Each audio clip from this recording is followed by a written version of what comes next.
a very good evening to one and all of you. Today, I'm going to discuss about post-COVID cardiovascular sequelae. So nowadays, we're hearing a lot of terms like post-COVID syndrome, long COVID, chronic COVID, and etc. So what exactly is acute COVID-19? See, acute COVID-19 is symptoms of COVID-19 up to 4 weeks after the onset of illness.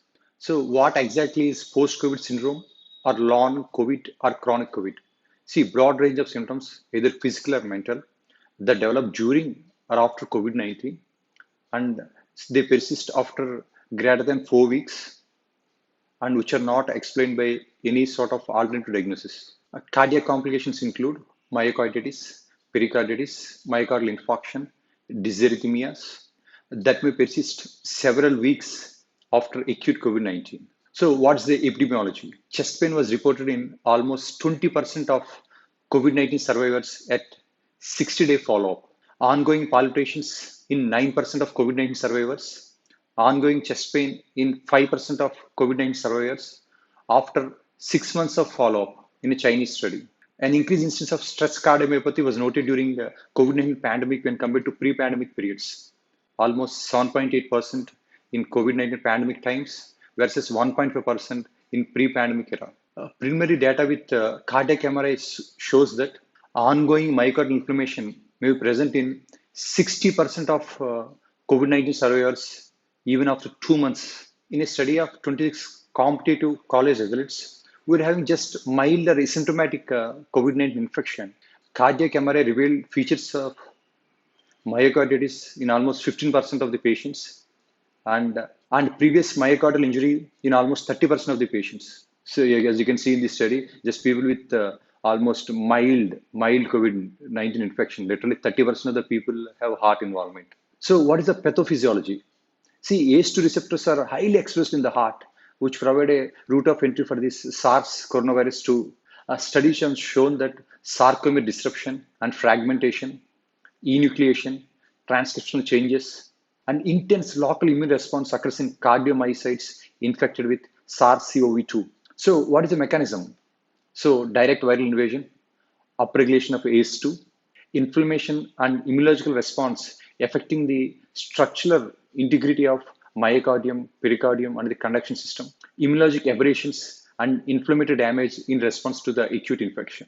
As you can see here, cardiomyocyte death and fibrosis, see damage to the autonomic nervous system, displacement of desmosomal proteins, increased cardiac fibromyoblasts. As you can see, the immune response affecting the structural integrity of this myocardium, pericardium, and also the conduction system here. See, autopsy studies revealed that a virus is detected in the heart tissue in literally 60% of the patients who died with COVID-19. The subsequent inflammatory response may lead to cardiomyocyte death and fibrofatty displacement of desmosomal proteins, which are very important for cell-to-cell adherence. See, recovered patients have persistently increased cardiometabolic demands.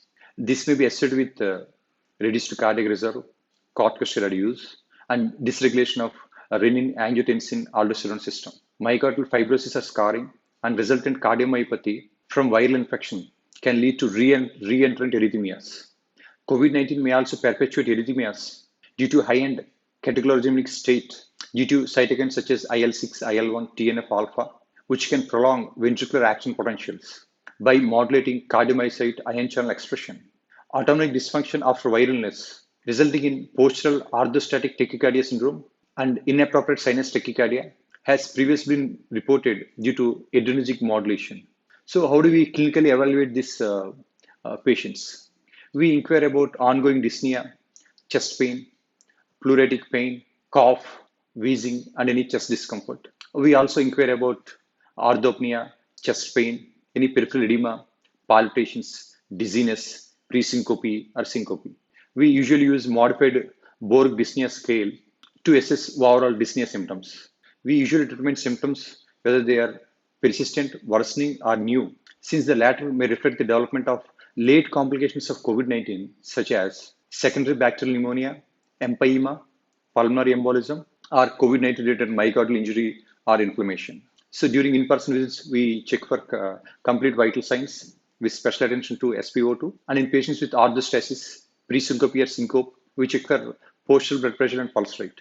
Most of you are very well versed with this modified Borg scale, which we use to evaluate these dyspnea symptoms. So we perform a complete chest evaluation with special focus on cardiovascular system, including evaluation for murmurs, any pericardial rub, third or fourth heart sounds, jugular venous distension, fine basilar crackles, peripheral edema, and orthostasis. So how do you diagnose? ECG and echo at 4 to 12 weeks intervals should be considered in those with acute cardiac complications during acute COVID-19 or any patients with persistent cardiac symptoms. For patients with persistent cardiac symptoms, particularly palpitations or symptoms of dysautonomia, even though ECG is normal, we go for Holter monitoring. Current evidence does not support the use of advanced cardiac imaging like cardiac MRI and should be decided on case-to-case basis.